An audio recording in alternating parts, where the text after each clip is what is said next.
কক্সবাজারে যদি কেউ শেল্টার দেয়, কেউ যদি আশ্রয় প্রদান করে, তাদেরও পিঠের চামড়া আমরা তুলে নিব অনিবার্য। আমি তার তহিন কণ্ঠে বলে দিতে চাই, যারা হামলা করেছো এই জামাল এবং ফয়সালকে আমি বলে দিতে চাই, তোমরা যেই কানে লুকিয়ে থাকো, তোমাদেরকে যেই শেল্টার দেখ, তোমাদের পিছে যেই নেতা থাকুক, তোমাদেরকে দেশের প্রধানমন্ত্রী শেল্টার দেখ, তোমাদেরকে আমরা যেই স্থানে পাবো সেই স্থানে তোমাদেরকে পাকড়াও করা হবে। তোমাদের পিঠের চামড়া আমরা তুলে নিব। তোমাদেরকে আমরা দায়িত্বহীন কণ্ঠে বলে দিতে চাই, তোমাদেরকে এই কক্সবাজারে যদি কেউ শেল্টার দেয়, কেউ যদি আশ্রয় প্রদান করে, তাদেরও পিঠের চামড়া আমরা তুলে নিব অনিবার্য। গতকাল লাইট হাউস পাড়ায় আমাদের ভাই খালিদ এবং সাইদের উপর যে নেককারজনকভাবে হামলা করা হলো, তা প্রকারান্তরে সেই পতিত ফেসিবাদী জমানার কথাই আমাদেরকে মনে করিয়ে দেয়। আপনারা যারা এই হামলার নেপথ্যে জড়িত, আপনারা যারা এই হামলার মদত দিচ্ছেন, আপনারা যারা এই হামলাকারীদের সন্ত্রাসীদেরকে পৃষ্ঠপোষকতা করছেন, আপনারা প্রকারান্তরে ভয়ের সংস্কৃতি ফিরে আনার চেষ্টা করছেন। আমাদেরকে 5 তারিখের আগে যেভাবে দৌড়িয়ে দৌড়িয়ে ধরার জন্য যথেষ্ট ছিল, এখন আমরা তাদের এরকম কোন কার্যক্রম দেখতে পাচ্ছি না। পুরো কক্সবাজার সহ সারা বাংলাদেশে আমরা একই চিত্র দেখতেছি।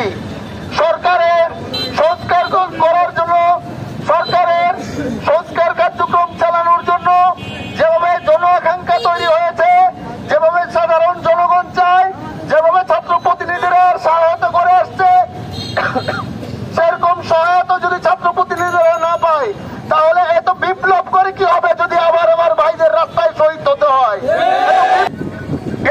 এই কক্সবাজার জেলার প্রত্যেকটা জনসাধারণ থেকে শুরু করে, প্রশাসন থেকে শুরু করে, জেলা প্রশাসন থেকে শুরু করে প্রত্যেকেই জানে এখানে নির্দিষ্ট একটি সিন্ডিকেট কি করে বেড়ায়, কেন তারা এখনো নিরাপরাধ ভাবে ঘুরে বেড়াচ্ছে। আমি চাই প্রশাসন এর জবাব দিক। আগামী 24 ঘন্টার মধ্যে যদি এর বিচার না হয়, সঠিকভাবে তদন্ত না হয়, তাদেরকে গ্রেফতার করা না হয়, তবে আমাদের পক্ষ থেকে কঠিনভাবে ঘোষণা দেওয়া হবে। ইনকিলাব জিন্দাবাদ।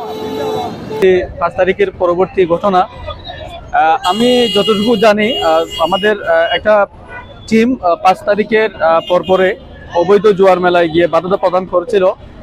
যতটুকু জেনেছি ওই ঘটনার সূত্র ধরেই গতকাল আমার 2 সহযোদ্ধা এনসিপি সংগঠক খালেদ ভাই এবং ওই যে সাইদ সাদিন দুজনের উপরে হামলা করা হয়েছে, অত্যন্ত নেককারজনক এবং আমরা এটার তীব্র নিন্দা জানাচ্ছি।